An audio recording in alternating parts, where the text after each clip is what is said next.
Sa ngalan ng Ama, ng Anak, at ng Espiritu Santo, dakilang Diyos na may likha ng langit at lupa, ang Diyos ni Abraham, Diyos ni Isaac, at Diyos ni Jacob, ang Diyos ng bayang Israel, ang Diyos ng iyong mga tinawag sa gabing ito, ang Diyos namin na pinaglilingkuran, na siyang tumawag at pumili sa amin mula sa karamihan.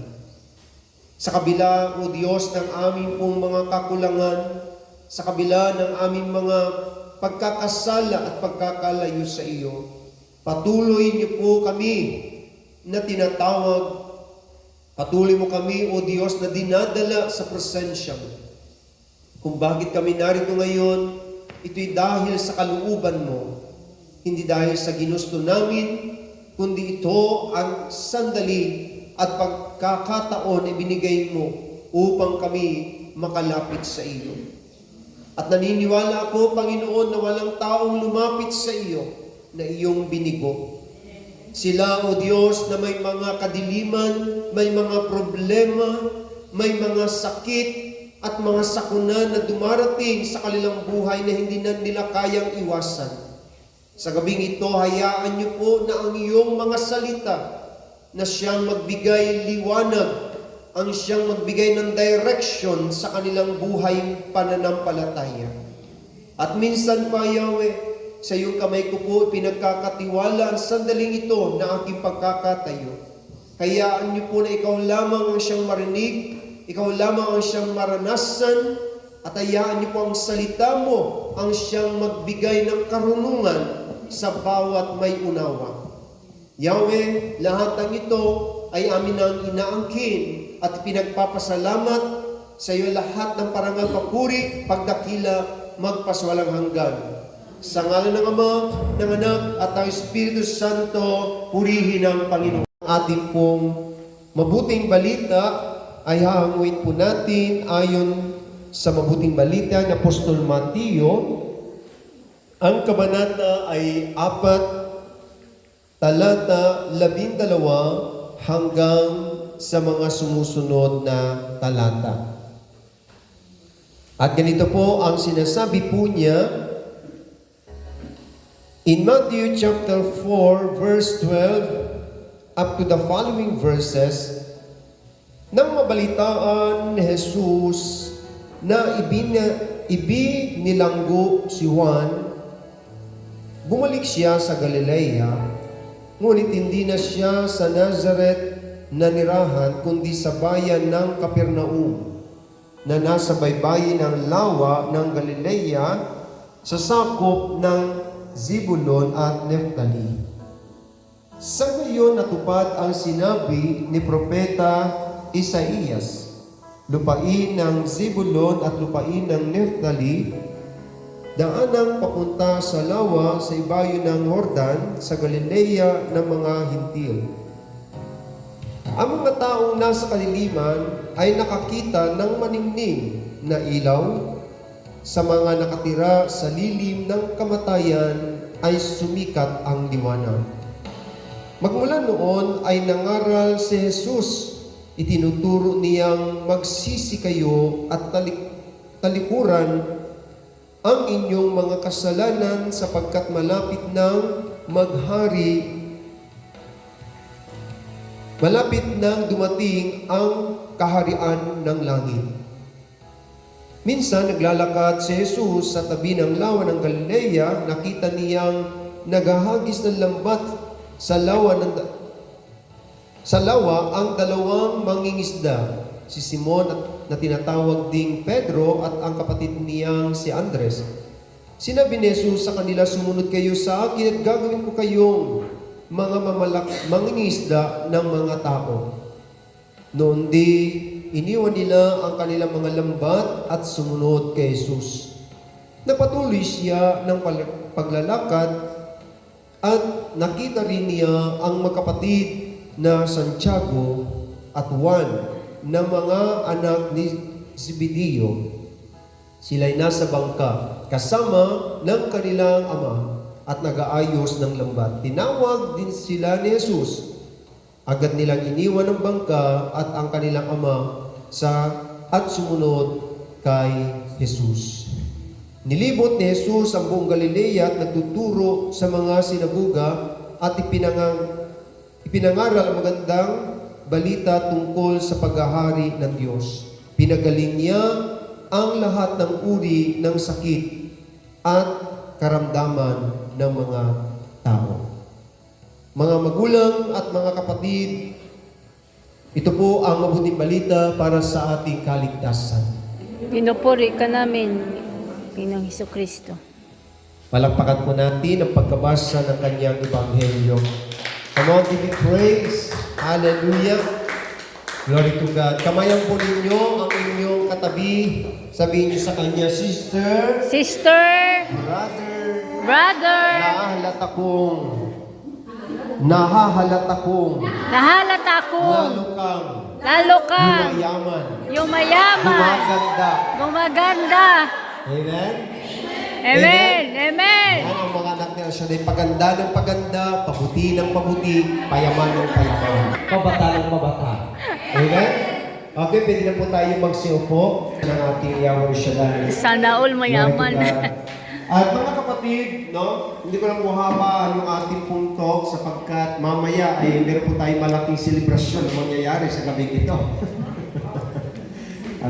Kaya magugulat po kayo, Sa ating selebrasyon ay talaga namang mag-uumapaw ang biyaya ni Yahweh El Shaddai. Amen. Amen? So mga kapatid at mga magulang, ang aking pong ibabahagi po sa inyo sa gabing ito ay pamamagatan po natin God's divine appointment. God's divine appointment. Kapag sinabing divine appointment, mga kapatid ko, ito po yung tinatawag po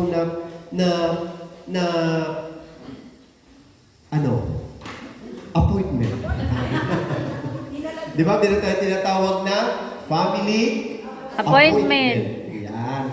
Katulad dito, prayer meeting, appointment, appointed time na talaga itinalaga ng Diyos na lahat tayo ay magkaisa, dumulog at sumamba sa Kanya. Kumbaga, appointed time, ito po yung oras talagang pinili ng Diyos para sa atin, mga kapatid ko. Maging sa ating buhay, may dumarating sa buhay natin, na talagang, appointed na person. Tama? Katulad ni Sister Lynn sa Sister Melva, darating na yung appointed man. Naniniwala po kayo, iba naman, darating yung kanilang inaasahan ng visa o trabaho, in the appointed time. Tama po ba? Lahat ng bagay ay nasa ina-arrange ng Panginoon, sa particular, sa tamang pagkakataon, tamang lugar. Ngayon mga kapatid ko at mga magulang, dito po sa ating pong binasa kanina, nalaman ng ating Panginoon Kristo na si Juan ay ibinilanggo na po siya, Ibig sabihin po, si Juan hindi na po siya malaya noong panahon yun sapagkat siya nakabilanggo na. Bakit po siya ibinilanggo? Dahil sa kanyang paghahayag ng salita ng Diyos. Dahil sa kanyang pagsasabi ng katotohanan ang siyang naging dahilan ng kanyang pagkakabilanggo. Kaya nga nung nabalitaan ng ating Panginoon, ang sabi niya po rito sa binasa po natin, bumalik siya sa Galilea, ngunit hindi na siya sa Nazareth na nirahan, kundi sa bayan ng Capernaum na nasa baybayin ng lawa ng Galilea na sakop ni Zebulon at Neftali. Sino po ba itong si Neftali at Zebulon? Kung naalala niyo po, yung 12 tribes of Israel, isa sila sa 12 tribes of Israel. Kilala niyo ba si Israel? Si Jacob. Tinawag siya ng Diyos ng Israel. At si Jacob, mga kapatid ko, mayroong 12 anak. Okay? 12 anak. At si Zebulon at Naphtali, isa sa kanyang mga anak, mga kapatid.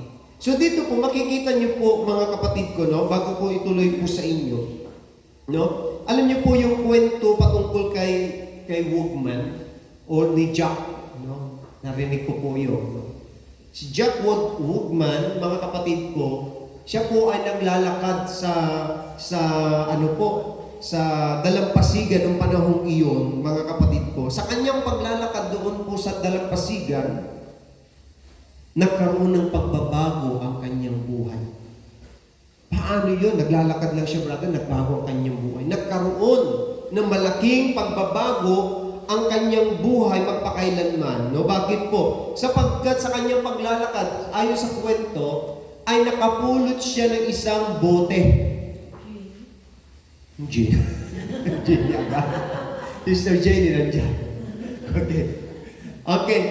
Nakapulot siya ng bote at doon sa loob ng bote, mga kapatid ko, ay meron pong nakasulat po doon, no? Na ang nakasulat po doon, mga kapatid ko, ay ganito, no? Ang sino man makapulot ng boteng ito ay aariin niya ang buo kong kayamanan. Wow! Biruhin mo, naglalakad ka lang sa dalampasigan, napulot mo yung bote sa hindi mo ine-expect. No? At si Jack Wugman, mga kapatid ko, yumaman po siya sapagkat yung sumulat po noon, mga kapatid ko, na si Zingerpin, no? Siya po ay mayaman, no? Siya po ay isang mga nag-invento, no? Tinatawag nila mga machine no panahon yun.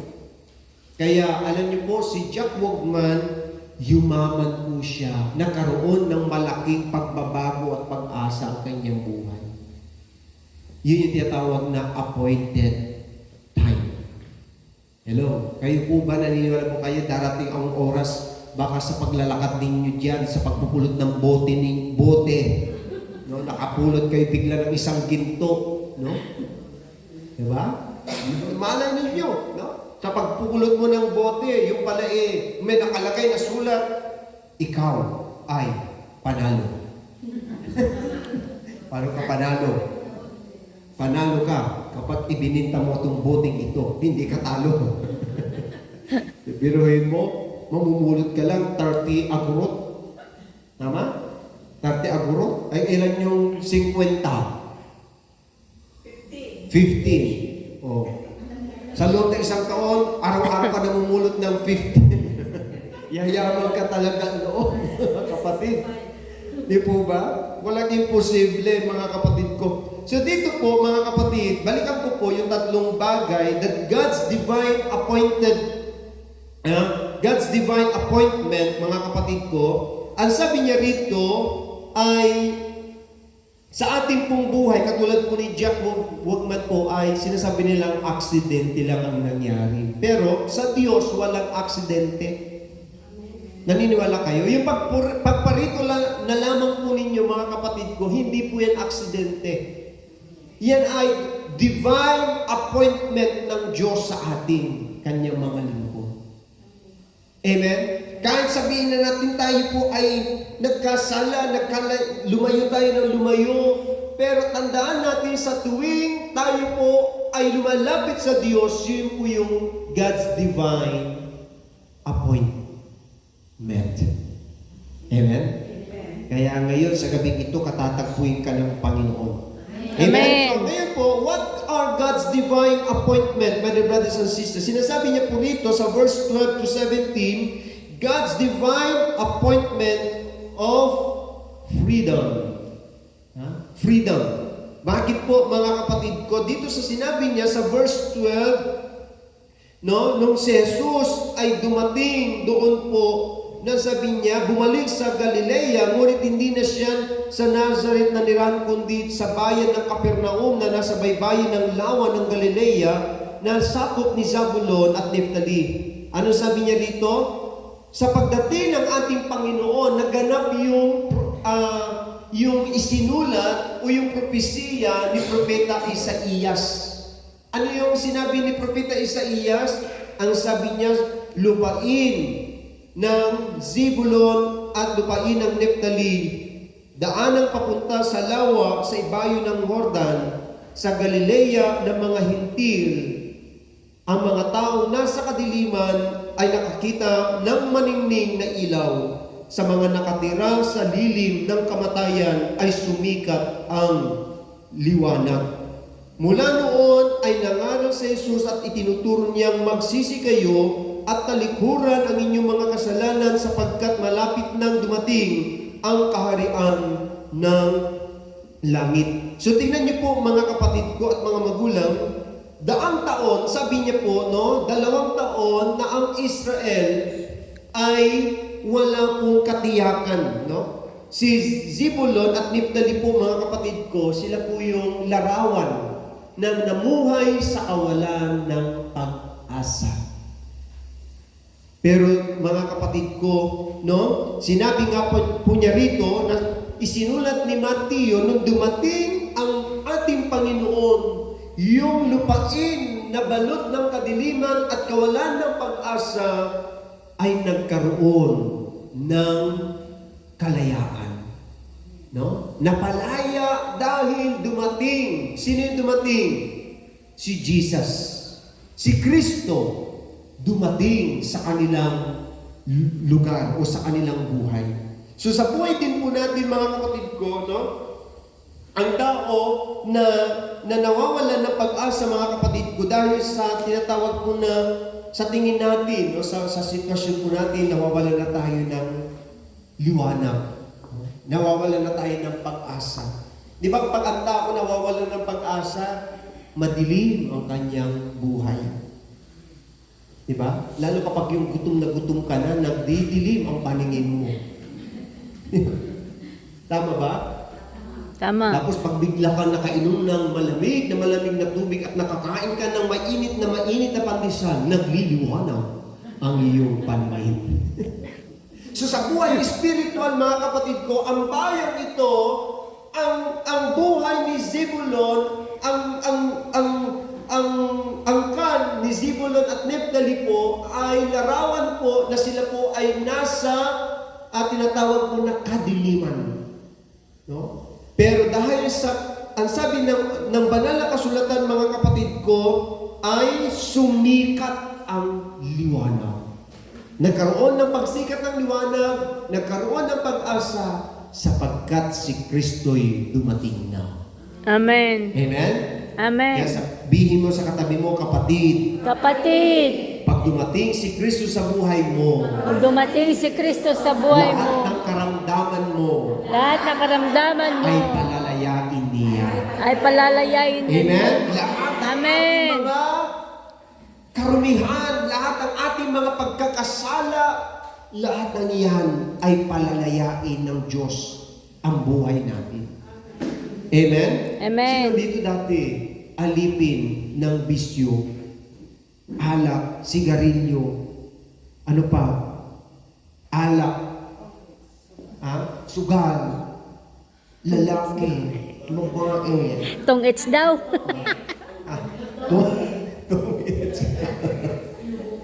Di ba? Totoo yun. Kahit dito sa Israel, naku po, napakaano po ng sugal po dito. Kung nabalitaan niyo po yung nagmarites na tuloy ako. Di ba kung totoo yun? Pero huwag natin tuloy kasi baka mamarites pa tayo. Okay. Di ba? Ang sabi doon mga kapatid ko, mula nung natagpuan natin si Kristo, anong buhay mo na ngayon? Katulad na lang po ni Sister Lynn na ngayon ay council na. Dati, iba din po ang takbo ng buhay po niya. Di ba, Sister Lynn? Nakaano po yan, sinasapian po ng ibang espiritu. Di po ba? Pero nung natagpuan siya ni Kristo, dumating si Jesus sa buhay niya, pinalaya ng Panginoon. Amen. Tayo din po, dati tayo po'y baon sa utang. Ang dami tayo po yung problema, ang dami natin iniisip, hindi na natin alam kung gaano na at ano na ang ating iisipin. Wala nang pwesto sa ating utak ang mga isipin natin sa punong-puno na, sa alalahanin, sa takot. Kaya minsan madalas namumuti na ang ating mga buhok. Kita mo po. Kaya kulay dito, kulay doon. Ako, nahalata ko, sabi ko, kung kailan ako nag-Israel, dumami ang puti ng buhok ko. Kumantalang mo sa Pinas, ilan-ilan lang yung puti ng buhok ko. Bakit po? Ang dami mong iniisip. Trabaho. Ano pa? Yung amo. Stress ka sa amo mo, sa alaga mo. So, kapatid at mga magulang, tandaan po natin sa kabila ng mga sitwasyon na gano'n, kapag si Kristo ay dumating sa buhay natin, palalayain tayo ng ating Panginoon. Amen. Naniniwala po tayong pinalaya na tayo ng Diyos. Amen. Palalayain tayo sa lahat ng umaalipin sa atin. Amen. Amen? Ako po, alam niyo po, dati, talamak din po akong sa sigarilyo, sa alak, panunood ng mga hindi magagandang panuurin, no? Pero kung nung natagpuan ko si El Shaddai, unti-unti akong nababago pala pananaw ko sa buhay. Dati ang utak ko po, iba, no? Titignan, mula ako iba na yung takbo ng isip ko. Naalala ko yung ano na po ako, preacher na po ako doon, may naglalakad na lasing, ay nagkatinginan kami. Tininginan ko na, anong gusto mo? Bakit mo ako tinitignan? Biruhin mo ako pa yung parang nangwahamon. Sabi niya, hindi mo ba ako, umiiyak na siya, no? Basta meron kaming, sabi niya, meron siyang sinabi na antig yung puso ko. Alam po ninyo, gilid ng highway, nag-pray over po ako. Yeah. Yung pala, ang appointed time, mga kapatid ko, yung isip ko iba, yung pala iba yung purpose ni Lord. Umiiyak po siya habang pinapanalangin ko, sabi, halika pa, manalangin tayo. Hindi ko yung kilala at iba pa ang takbo ng isip ko. Inisipan ko pa siya ng masama dahil masama ang tingin niya sa akin. Tingnan mo ang katabi mo. Diba? Diba kapag ang tao nakasimangot, masama yung isip mo agad, masama yung tingin niya sa iyo. Diba? Pero kapag nakangiti, yan, magpapautang yan sa akin. Di po ba? Ganyan ang tao, mga kapatid ko, pero honestly speaking, mga kapatid ko, yung taong yun, hindi ko kilala, pero sa maikling pagkakataon na namin pagtatagpo, na ipanalangin ko po siya. Amen. Habang siya po'y umiiyak. Problemado pala yung mama. Ganun pala kapag kumilos ang Panginoon. Amen. Amen? Kaya minsan, kapag nakasimangot yung tao, huwag mong pag-iisipan ng masama. O kapag naman tawa ng tawa, huwag naman pag-isipan na babaliw yan, pinagtatawanan ata ako. Hindi ganun. Di po ba? Mahalay mo, masaya siya dahil nakita ka niya. Di ba? Amen? Masaya po ba kayo? Amen. Amen? Palakpakan po natin ang ating Panginoon. Hallelujah. Ano pa mga kapatid ko? Pangalawa, yung tinatawag ko na God's divine appointment of calling. Amen? Calling. Sinasabi niya rito mga kapatid ko sa verse 18 up to the following kung papaano tawagin ni Jesus ang mga unang disipulo. Sino yung mga unang disipulo? Ha? Pedro. Si Simon. Pedro. Yan, isa yun. Simon Pedro. Pangalawa, yung kanyang kapatid si Andres. Yan. Si Santiago at si Juan naman ang magkapatid na anak ni Zebedeo. Biruhin mo, bakit tinahawag Baitos, dalawa si Simon Pedro at saka si Andres, si Juan at si Santiago. Ibig sabihin, pag tumawag pala ang Panginoon, hindi ka nag-iisa. Laging dalawa. Ako din po, honestly, tawagin din ako ng Panginoon, dalawa po kami, pinsan. Pinsan ko yung kasama ko lagi sa kalubuhan, no? Pag nanakaw, no? Pero dadaan kami doon sa palengke, magnanakaw kami kung ano-ano. Ako hindi ako nagnanakaw, siya yung nagnanakaw. Sumasama lang ako. Tagabantay lang. Ano? Ulit-ulit siya, alam po ninyo, yung sumunod, ang dami na siyang nanakaw, yun, nahuli. So alam po ninyo mga kapatid ko, kasama ko lagi iyon, no? Sa awayan, no? Kasama ko po. sabay po kami tinawag na naglingkod sa gawain ni El Shaddai. Yun nga lang, ako lang po ang nakapagpatuloy. No? Kaya nga nung umuwi po ako nung last year, ay sabi niya, parang gusto ko nang bumalik. Dirin mo, matagal na panahon na ano po siya, ngayon puro tatuan na yung katawan. No? Nag-gym, nagpapalaki ng katawan. Puro tattoo. Ano ibig sabihin, ganun pala ang buhay mo pag nawala ka sa Panginoon. No? Nawala sa Panginoon. Pero sabi ko sa kanya, welcome ka lagi sa gawain ni Yahushua. Lalo ngayon, wala nang manunugtog sa aming bayan, kasama ko yun na nagigita-gitara, mahilig din po sa instrumento. No? Kaya pinagpipre ko na nawa dumating muli ang paghahari ng Diyos sa buhay niya. Amen. Yung mga tao hindi nyo nakikita na kasama nyo dati, ipanalangin ninyo sila. Trabaho nyo yun, mga kapatid ko. Misyon nyo yun na sila ipanalangin. Hindi man ninyo sila masabihan, maangkay. Misyon natin na ipanalangin ang mga kasama natin. Amen? Amen. Dahil yan ang calling ng ating Diyos sa bawat isa. Tingnan niyo po, sino ba si Simon? Sino ba si Andres? Mga mangingisda, mga simpleng tao lamang. Pero biruin mo, sino yung tumawag sa kanila? Si Kristo, tagapagligtas, King of Kings, Hari ng mga hari, Diyos, Panginoon ng mga Panginoon. Isipin ninyo, gaano kalayo ang agwat ng mangingisda sa isang hari na galing sa langit para tawagin. Kahit siguro buho o katiting wala tayong maipagmamalaki. Siguro mas mataas pa nga yung pinag-aralan ninyo. Mas mataas pa, nag-aral kayo ng caregiver. Mataas ang sahod. Amen? Ayan, magkano lang ang sahod ng mangingisda? Wala pa silang pinag-aralan. Sa inyo rito nag-aral ng high school. Nag-aral kayo, sigurado? 1 plus 1. Magaling, no? Magaling talaga. Okay?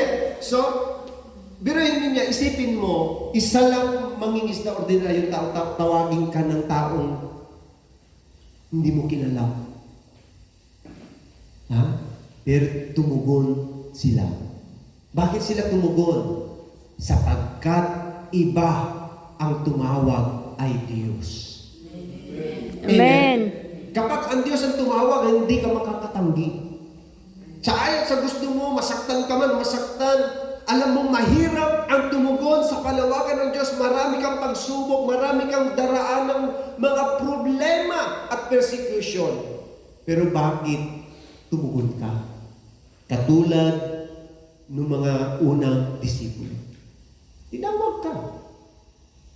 Tinawag ka na mag-counsel. Alam ko, Lord, pag nag-counsel ako, Lord, masarap ang buhay. Yung pala, daming sakit ng ulo. Di po ba? Na-encounter niyo po ba yung Sister Melba? Sakit ng ulo, stress, sa kasama. Yung bang mananalangin ka na lang, di ba? Panalangin na lang ang pag-asa mo. Akala mo okay na eh. Akala ko pala nun, pag sumunod ako sa iyo, magiging okay. Yung pala yung preacher na yan, pa yung mga. Diba? Minsan, pati mga preacher na. Sana hindi na ako umatin, pinatatamaan pa yung preacher na yan. Diba? Pero hindi mo alam, kahit nasasaktan tayo, hindi mo alam, yun yung tinatawag ko na way ng Diyos ng paglago natin.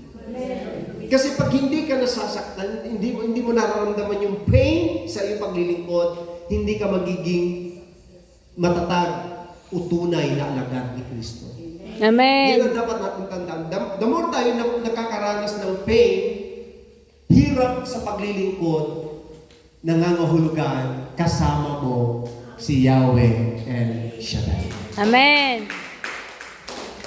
Kung wala ka na nararamdaman, parang easy na lang ang buhay paglilingkod mo. Parang ano na lang, masaya na ka na lang. Wala nang pagsubok, wala nang hirap. Mag-isip na tayo. ibig sabihin, hindi ikaw tinawag ng Diyos. Oo.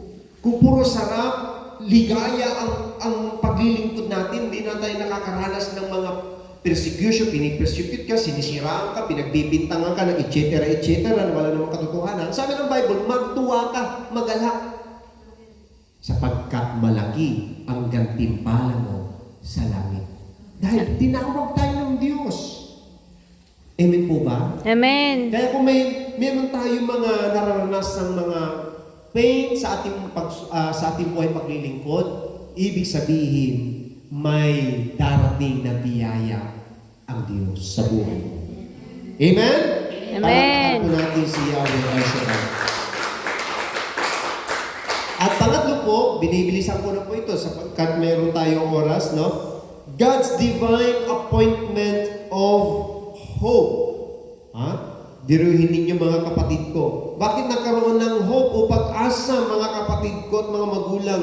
Sapagkat sa tagal-tagal ng panahon, ang mga tao nung panahon yun, ang dami ng karamdaman. Yung mga cancer na yan, yung mga sakit na yan ngayon, wala pa yan.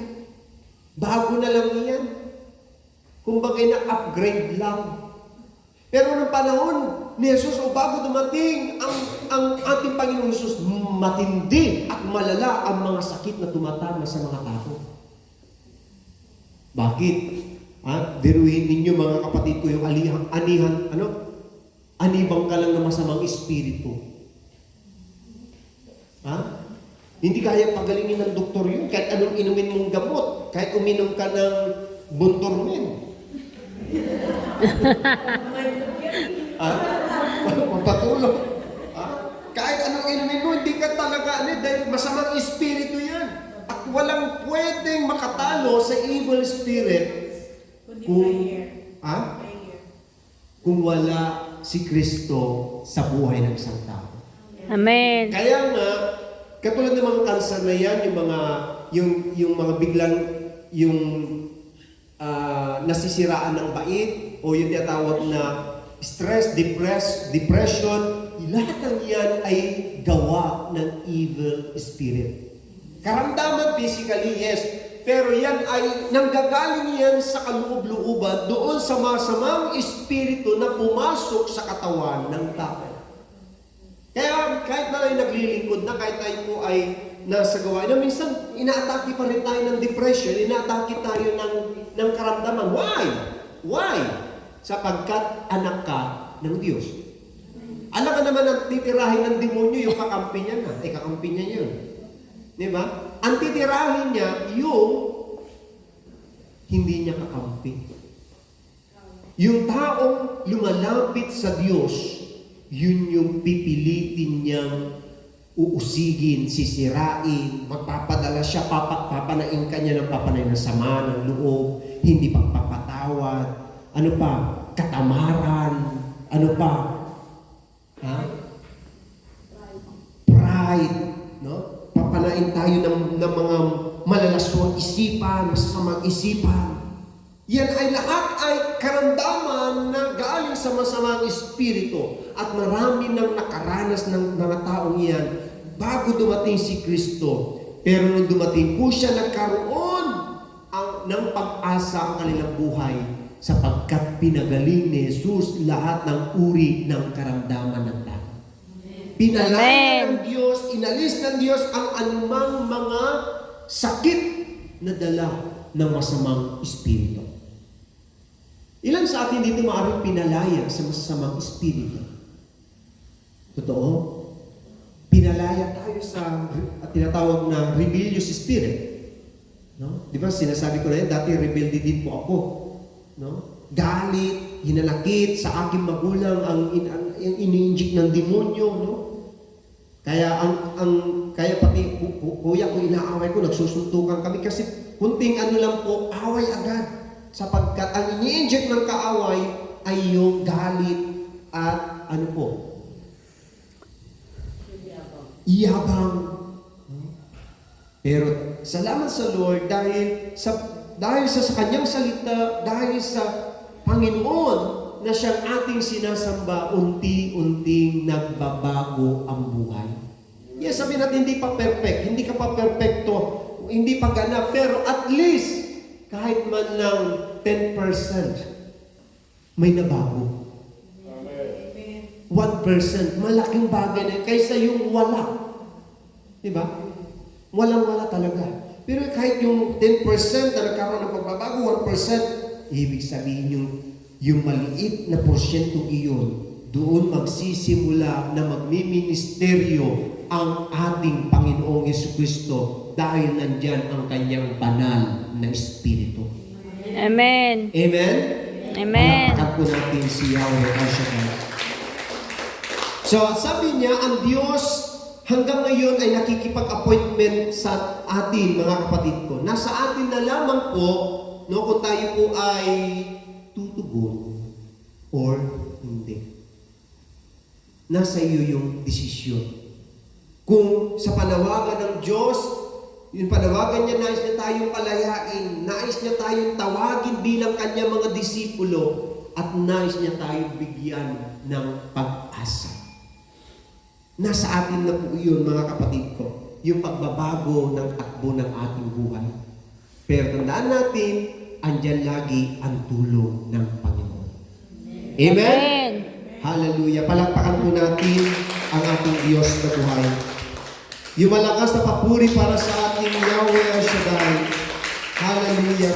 At sa oras na ito, mga kapatid ko, tayo po lahat ay lumapit sa ating Panginoon. At nawa po sa ating pong narinig at napakinggan. Alalahanin mo mga panahon na ang Diyos nagsakripisyo para sa iyo. Alalahanin mo yung sandali kung paano siya kumilos sa buhay mo. Alalahanin mo yung mga maliliit na bagay na ginawa niya sa buhay mo. Sa gitna ng kadiliman, siya ang ating tanglaw. Siya ang nagliwanag ng ating mga puso at ng ating isipan. Maaaring iba sa atin nawala na ng pag-asa. Yung iba, maaaring naisip niya ng magpakamatay. Pariwara na ang kanilang buhay. Pero dahil dumating ang Panginoon sa buhay mo, narito ka ngayon, naglilingkod sa Kanya. Kaya, huwag na natin hayaan na mapalayo tayo sa Panginoon. Napakahirap na mapalayo sa Diyos. Dilim ang siyang mararanasan. Hirap ng kalooban kung tayo po ay lalayo pa sa Kanya. Tinawag ka ng Panginoon dahil nais niyang ipadama sa iyo ang Kanyang walang hanggang pagmamahal at pag-iingat. Kaya sa oras na ito, my dear brothers and sisters, pray in the Spirit. Humingi ka sa Panginoon ng nais mong gawin niya sa buhay mo ngayon. Kung meron ka pang bagay na hindi pa pinagsisisihan, confess right now to the Lord. Dahil the more nating ipinapahayag ang ating mga pagkukulang pagkakasala, maaasahan natin ang Kanyang pagpapatawad. Dakilang Yahweh, pakinggan mo po ang aming mga hinaing. Sino man dito, O Diyos, na mayroong problema, may sakit o karamdaman physically, emotionally, mentally, and spiritually right now. In the name of Jesus, I declare healing upon healing. Receive right now. Receive the power of the Holy Spirit. By faith, confess. In the name of Jesus, there is healing. There is power. O Rabashakatarayabakanda. Kung meron ka pang mga maling paniniwala, o may mga anting-anting ka pang itinatago, bitawan mo yan upang lubusan kang pagharian ng ating Panginoon. O Rabashakatarabakanda. O Rababashikarayayabakanda. Yahweh, maraming salamat. Maraming salamat dahil alam namin, Panginoon, na pinalalaya mo kami sa lahat ng kadiliman sa aming buhay. In the name of Jesus. And Lord, lahat ng mga itataas ng aking mga kapatid, kami sama-sama muli, Panginoon, na hihingi sa iyo ng mga simpleng bagay lamang, Panginoon. Yung mga prayer request na kanilang ginawa ngayon, pagpalain niyo po. Dinggin niyo po, Panginoon, kung hindi labag sa kalooban mo. Naway dumating ito sa takdang panahon. I-bless mo po, Lord, ang kanilang mga bag. Wallet, panyolito, langis, tubig, mga prayer request at ang kanilang mga handog at kapo. Pagpalain mo rin po, Lord, yan ang council. Lahat ng core groups, lahat na nasa service ministry, music ministry, liturgical ministry, at lahat ng mga member, Panginoon, ng Friday group o Diyos. At Yahweh, sa amin po panandaliang pag-ihiwa-hiwalay muli sa gabi ito, Hari nawa, inyo kaming gabayan sa aming pong paglalakbay pag-uwi sa aming mga tahanan. Hawiin ang anumang sagabal at maghari ang kapayapaan sa aming mga mahal sa buhay sa aming tahanan. Lord, yung walang trabaho, bigyan niyo po ng panibagong trabaho. Yung wala pang visa, Lord, pagkalman niyo po ng panibagong visa. And Lord, lahat ng ito ay amin na ibinabalik. Lahat ng papuri, lahat ng parangal, pagsamba at masasalamat. To God be the highest glory. In Jesus' mighty name we pray. Everybody say, Amen. Let us give thanks with a great